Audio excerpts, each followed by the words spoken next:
नमस्कार दोस्तों, मैं हूं पृथ्वी एंड कैसे सभी फिट एंड फाइन। सो आज हम बात करेंगे गोलमेज मेलनों के बारे में। इससे पहले वाले वीडियो में हमने डिस्कस किया था सविनय अवज्ञा आंदोलन के बारे में। 1919 में अंग्रेजों के द्वारा भारत में एक अधिनियम लागू किया जाता है जिसको हम कहते हैं मॉन्टेग्यू चेम्सफोर्ड अधिनियम। इस अधिनियम को अंग्रेजों ने सुधार अधिनियम कहा था, लेकिन इसमें सुधार वाली कोई बात ही नहीं थी। उल्टा इसमें अंग्रेजों ने सांप्रदायिकता को बढ़ावा दिया था। इस अधिनियम में मेंशन किया गया था कि आने वाले 10 वर्षों के पश्चात इस अधिनियम की जांच करने के लिए एक जांच आयोग का गठन किया जाएगा। फिर इसकी टाइम लिमिट से पहले ही 1927 में इसके लिए एक जांच आयोग का गठन किया जाता है जिसको हम कहते हैं साइमन कमीशन। साइमन कमीशन का गठन 1927 में 1919 के अधिनियम की जांच करने के लिए किया जाता है और 1928 में ये भारत आता है। जैसे ये भारत आता है, इसे भारत में बहिष्कार का सामना करना पड़ता है। भारतीयों के द्वारा इसे काले झंडे दिखाए जाते हैं, साइमन कमीशन गो बैक के नारे लगाए जाते हैं। बट फाइनली जो है ये 27 मई 1930 को अपनी रिपोर्ट पब्लिश कर देता है और इस रिपोर्ट पर डिस्कशन करने के लिए ब्रिटिश सरकार के द्वारा लंदन में गोलमेज मेलों का आयोजन किया जाता है, जिसके बारे में हम इस वीडियो में डिस्कस करेंगे। तो चलिए अपना डिस्कशन स्टार्ट करते हैं। प्रथम गोलमेज मेलन का आयोजन नवंबर 1930 में किया जाता है और ये जो समाप्त होता है वो जनवरी 1931 में होता है। प्रथम गोलमेज मेलन से पहले भारत में सविनय अवज्ञा आंदोलन शुरू हो चुका होता है। इस मेलन में भाग लेने वाले जो प्रतिनिधि हैं उनको हम 3 भागों में डिवाइड करते हैं। पहला, ब्रिटिश प्रतिनिधि, मतलब जो ब्रिटेन के जो प्रतिनिधि थे, ब्रिटेन की जो पार्टियां होती थी जैसे लिबरल पार्टी, कंजर्वेटिव पार्टी और लेबर पार्टी के जो प्रतिनिधि थे जो प्रथम गोलमेज मेलन में शामिल हुए थे। दूसरे थे भारत में ब्रिटिश सरकार के द्वारा मनोनीत सदस्य, मतलब जो भारत से ब्रिटिश सरकार के द्वारा, मतलब हमारे इंडिया में ब्रिटिश सरकार के द्वारा मनोनीत किए गए थे और जो प्रथम गोलमेज मेलन में शामिल हुए थे। और तीसरे थे भारत के राज्यों के राजकुमार, मतलब प्रांतों के जो राजकुमार थे या राजकुमारों के द्वारा चुने गए जो प्रतिनिधि थे, और साथ ही साथ भारत की जो पार्टियां थी उनके सदस्य, जैसे कि मुस्लिम लीग, मेनली इसमें मोहम्मद अली जिन्ना थे, हिंदू महासभा, दलित वर्गों की तरफ से मेनली जो थे वो BR अम्बेडकर साहब इस प्रथम गोलमेज सम्मेलन में शामिल थे। प्रथम गोलमेज मेलन को इनोग्रेटेड करता है ब्रिटेन का राजा जॉर्ज पंचम, और इस प्रथम गोलमेज मेलन के जो चेयरपर्सन होते हैं, जो इस पूरी प्रथम गोलमेज मेलन को चेयर करते हैं, वो होते हैं ब्रिटेन के प्रधानमंत्री रैमजे मैकडोनाल्ड। तो इनके द्वारा जो है प्रथम गोलमेज मेलन को जो है चेयर किया जाता है। ये प्रथम गोलमेज मेलन और द्वितीय गोलमेज मेलन के चेयरपर्सन होते हैं। और प्रथम गोलमेज मेलन में आप देखोगे कि जो कांग्रेस है वो प्रथम गोलमेज मेलन में शामिल नहीं होती। कांग्रेस के द्वारा इस गोलमेज मेलन का बहिष्कार किया जाता है, वो इसके अगेंस्ट में होते हैं। होता क्या है कि जब नेहरू रिपोर्ट भारतीयों ने बनाई थी तो नेहरू रिपोर्ट में ये बात मेंशन की गई थी कि अंग्रेज जो है इसे 1 साल के भीतर अपना ले, वरना जो है हम एक मास मूवमेंट स्टार्ट कर देंगे। और उसके बाद आप देखोगे कि फिर लाहौर अधिवेशन होता है और लाहौर अधिवेशन में कांग्रेस के द्वारा अपना जो एम है वो बदल दिया जाता है। पहले जो है कांग्रेस चाहती थी कि भारत को जो है वो डोमिनेंट स्टेटस का दर्जा मिले, लेकिन अब कांग्रेस का जो मेन मुद्दा है वो है पूर्ण स्वतंत्रता। और साथ ही साथ इसी लाहौर अधिवेशन में कांग्रेस के द्वारा जो गोलमेज मेलन है उसका बहिष्कार करना, जो है उसका मतलब जो प्रथम गोलमेज मेलन थी इसका बहिष्कार करने का निर्णय लिया जाता है। तो जो प्रथम गोलमेज मेलन होती है उसमें कांग्रेस शामिल नहीं होती। कांग्रेस जो होती है वो सविनय अवज्ञा आंदोलन में अब व्यस्त होती है। और जो प्रथम गोलमेज मेलन थी इसमें कोई बड़ा जो स्टेप नहीं उठाया जाता और जो प्रथम गोलमेज मेलन होती है वो फ्लॉप होती है। जब रैमजे मैकडोनाल्ड देखते हैं कि इस गोलमेज मेलन में कांग्रेस शामिल नहीं है और कांग्रेस जो है पूरे भारत की एक सबसे इम्पॉर्टेंट पार्टी थी, बिना कांग्रेस के इस गोलमेज मेलन में शामिल हुए हम कोई भी बड़ा स्टेप नहीं उठा सकते, कोई भी गोलमेज मेलन जो है वो सफल नहीं हो सकती। फिर जो है ब्रिटिश सरकार के द्वारा भारत के वायसराय पर जो है प्रेशर डाला जाता है और भारत का जो वायसराय था वो था लॉर्ड इरविन। लॉर्ड इरविन को कहा जाता है कि आप कैसे भी करके भारत में सिचुएशन कंट्रोल करो, आप जो है महात्मा गांधी से मिलो, आप कांग्रेस के लीडर से मिलो और उनको जो है द्वितीय गोलमेज सम्मेलन में शामिल होने के लिए कहो। और जो लॉर्ड इरविन होता है वो फिर महात्मा गांधी से मिलता है और दोनों के बीच में 15 दिन तक जो है डिस्कशन होता है और जिसके बाद एक समझौता होता है जिसको हम कहते हैं गांधी इरविन समझौता, जिसके बारे में मैंने पिछले वाली वीडियो में डिस्कस किया हुआ है।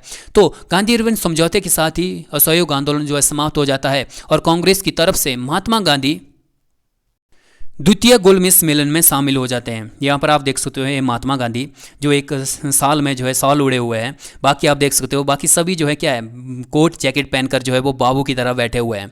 यहाँ पर मैं आपको एक बात बता दूँ, जितने भी यहाँ पर आपको देखेंगे, जितने भी आपको यहाँ पर जो प्रतिनिधि देखने को मिलेंगे भारत की तरफ से, सभी जो थे वो अपनी अलग अलग जो है सभी के अपने अपने अलग अलग इशू थे और सभी जो थे वो कोई ना कोई अपनी अपनी अलग अलग कम्युनिटी के लिए अधिकारों की मांग कर रहे थे। जैसे कि मोहम्मद अली जिन्ना मुस्लिमों के लिए मांग कर रहा था और वहीं पर जो है BR अम्बेडकर साहब जो वो दलितों के लिए पृथक निर्वाचन मंडल की मांग कर रहे थे। और यहाँ पर केवल एक ही शख्स था जो भारत के लिए वहाँ पर गया हुआ था, जो भारत की मांगों और भारत के लिए जो है वहाँ पर बैठा हुआ था, और वो थे महात्मा गांधी। महात्मा गांधी केवल एक ऐसे पर्सन थे जो सभी के अंगेस्ट में वहाँ पर बैठे हुए थे। सभी जो थे वो अपने अपने इशू पर जो है वो बात कर रहे थे, लेकिन महात्मा गांधी जो भारत की सोच रहे थे।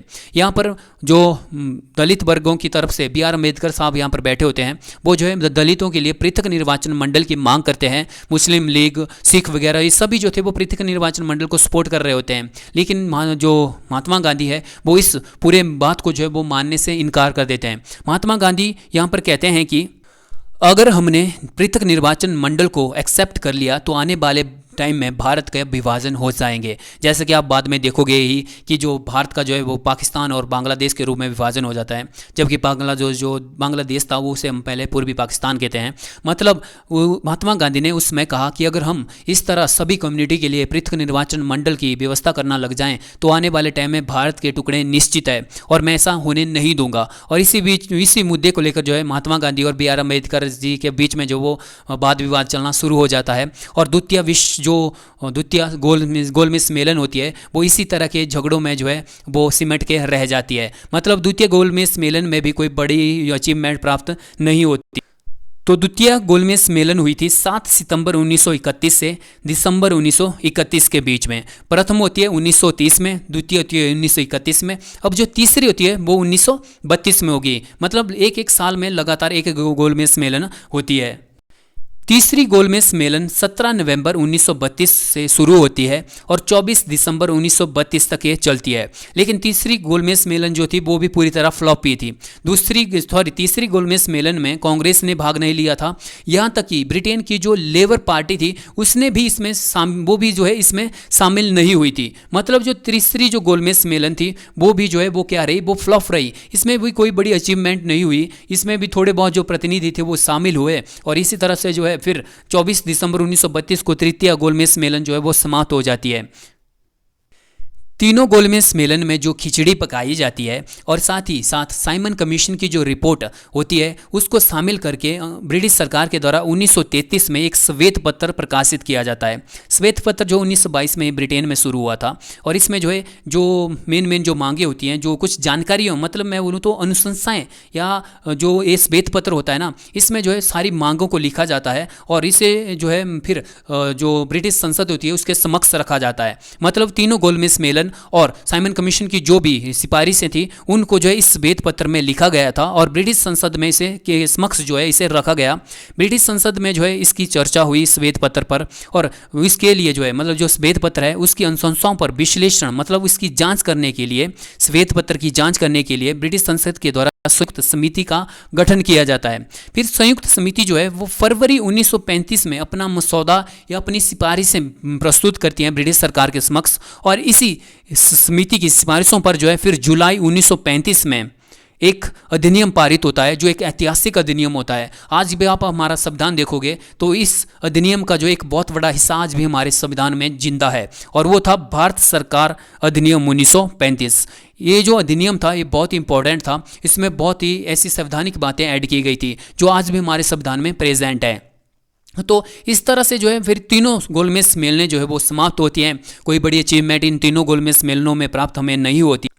यहाँ पर ब्रिटेन का जो प्रधानमंत्री होता है रैमजे मैकडोनाल्ड, वो उल्टा 16 अगस्त 1932 को सांप्रदायिक अवार्ड या जिसको हम कम्युनल अवार्ड कहते हैं उसकी घोषणा कर देता है, जिसके बारे में हम नेक्स्ट वीडियो में डिस्कस करेंगे। तो इस तरह से तीनों गोलमेज सम्मेलनें हमारी होती हैं जिसमें आपको सबसे ज़्यादा क्वेश्चन इस जो टॉपिक है वो इस टॉपिक से पूछे जाते हैं। देखो क्वेश्चन कैसे कैसे पूछे जाते हैं कि वो कौन सा भारतीय नेता है जिसने तीनों गोलमेज सम्मेलनों में भाग लिया था। तो आपका आंसर होगा BR अम्बेडकर साहब। ओके, वह कौन सी गोलमेज सम्मेलन थी जिसमें कांग्रेस ने भाग लिया था? तो वो थी दूसरी गोलमेज सम्मेलन।